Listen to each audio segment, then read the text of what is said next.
మీ మోకాల నొప్పులకు ఎటువంటి సర్జరీ లేకుండా ఎపియాన్ పెయిన్ క్లినిక్ అందిస్తున్న అత్యాధునిక చికిత్స. Welcome to Suman TV. చాలా మంది బరువు తగ్గాలనుకుంటారు కదా, మరి ఏం చేస్తున్నారు, ఏం చేయాలి, ఏం చేయకూడదు, ఈ వీడియోలో వాచ్ చేసేద్దాం. ఎస్ సార్, నమస్తే సార్.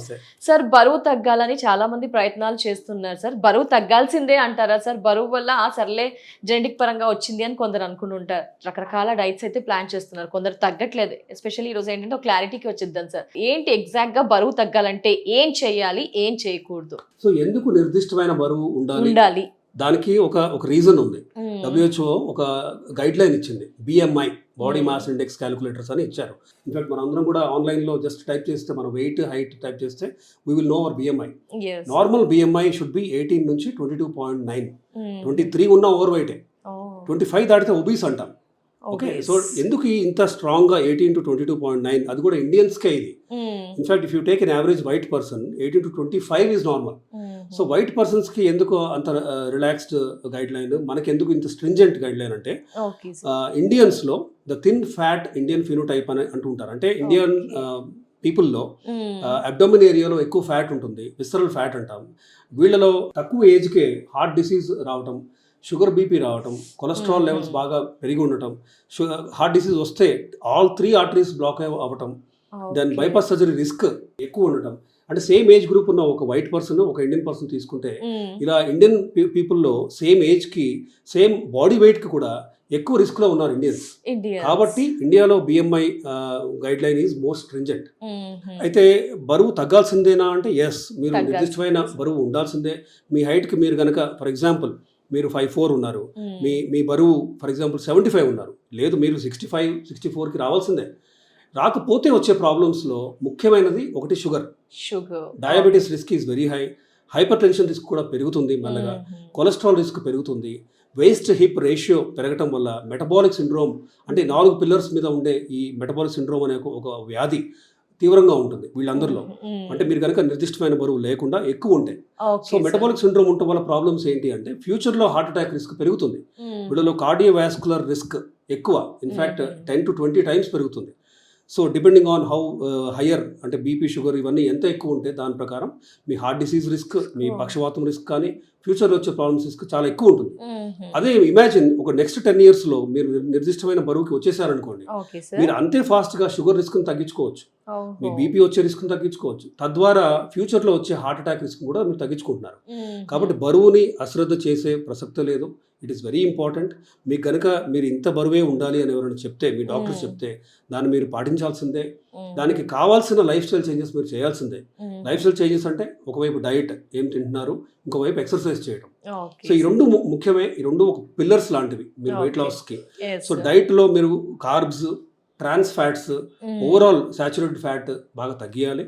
ఇంకొక పక్క ప్లాంట్ ప్రోటీన్ పెంచాలి, అండ్ దెన్ ఫైబర్ పెంచాలి, యాంటీ ఆక్సిడెంట్ ఫుడ్స్ ఇవన్నీ ఎక్కువ చేయాలి, and exercise both cardio training చేయాలి, దెన్ వెయిట్స్ కూడా మీరు లిఫ్ట్ చేయాలి, అంటే మజిల్ బల్క్ పెంచాలి, అండ్ మీరు ట్రెడ్మిల్ చేయగలిగితే ట్రెడ్మిల్, స్విమ్మింగ్ కానీ, సైక్లింగ్ కానీ ఇవన్నీ కూడా చేయాలి. సో కాంబినేషన్ ఆఫ్ ఎక్సర్సైజ్, డైట్తోనే మీరు బరువు తగ్గగలరు. అయితే కొంతమంది డైట్ చేస్తున్నాం అయినా తగ్గట్లేదు అంటున్నారు. అప్పుడు వాళ్ళకి ముఖ్యమైన హెల్ప్కి 2 మాలిక్యూల్స్ వచ్చాయి. ఇన్ఫాక్ట్ DCGI, మన Indian government has approved 2 medicines for weight loss. ఏంటవి? Tirzepatide and semaglutide. సో ఈ వీటిలో ఒకటి మీరు వాడుతూ, ఓర్లిస్టాట్ అని, దాని ఏకార్బోజ్ అని, ఇట్లా కొన్ని మందులు ఉన్నాయి.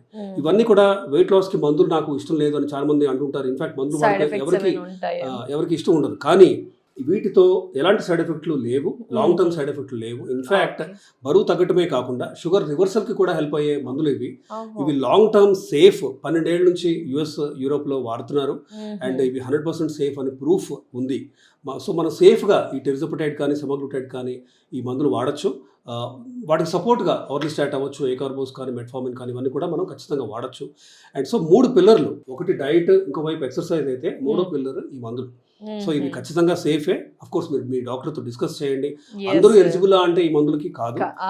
మీ BMI ఎంత ఉంది, 27 ఆర్ మోర్ ఉందా, 30 ఆర్ మోర్ ఉందా, మీకు మందుల వాడకం ఖచ్చితంగా అవసరమా, రిఫ్రాక్టరీ వెయిట్ లాస్ అంటే మీరు తగ్గట్లేదు, ఎంత కష్టపడినా మీరు వెయిట్ తగ్గనప్పుడు, అప్పుడు వీటి మందుల హెల్ప్ మనం తీసుకుంటే ఖచ్చితంగా BMIని నార్మల్ రేంజ్ మనం తీసుకురాగలం. ఎస్ సార్, మరి ఇక్కడే ఒక డౌట్ రైజ్ అయింది, అంటే సన్నగా ఉన్న వారిలో రోగాలు రావు అంటారా సార్? అలా అస్సలు లేదండి. ఇన్ఫాక్ట్ సన్నగా ఉంటాం, అదే నేను చెప్పిన thin fat Indian. So thin fat అంటే మామూలుగా పొట్ట దగ్గర ఫ్యాట్ ఉండటం, బాడీ మిగతా అంతా అంటే మా టార్సో అవ్వచ్చు, కాళ్ళు ఇవన్నీ కూడా సన్నగానే ఉండటం. సో ఫ్యాట్ డిస్ట్రిబ్యూషన్తోనే మనకు ప్రాబ్లం. సో విసరల్ ఫ్యాట్, పేగుల చుట్టూ ఉన్న ఫ్యాట్ ఒకటి, ఒమెంటల్ ఫ్యాట్, విసరల్ ఫ్యాట్ అంటాం. ఇది directly linked with heart disease.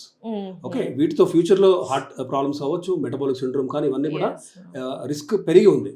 అయితే పోనీ విసల్ ఫ్యాట్ కూడా లేదు, ఓవరాల్ గా కూడా సన్నగా ఉన్నారు, వీళ్ళలో హార్ట్ డిసీజ్ రాదా అంటే వస్తుంది.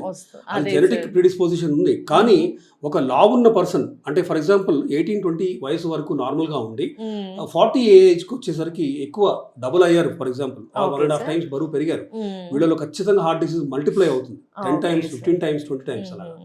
కాబట్టి సన్నగా ఉన్న వాళ్ళలో కూడా రిస్క్ ఉంది. కానీ అది జెనెటిక్ ప్రిడిస్పోజిషన్ ఉందా, పేరెంట్స్లో ఉంటే జెనెటిక్ జన్యుపరంగా వీళ్ళలో వచ్చే రిస్క్ ఉంటుంది. కానీ వెన్ యూ కంపేర్ ఈ ఒబీస్ పేషెంట్స్ వర్సెస్ ఈ థిన్, ఆఫ్ కోర్స్ ఒబీస్ ఉన్న వాళ్ళలోనే రిస్క్ ఎక్కువ.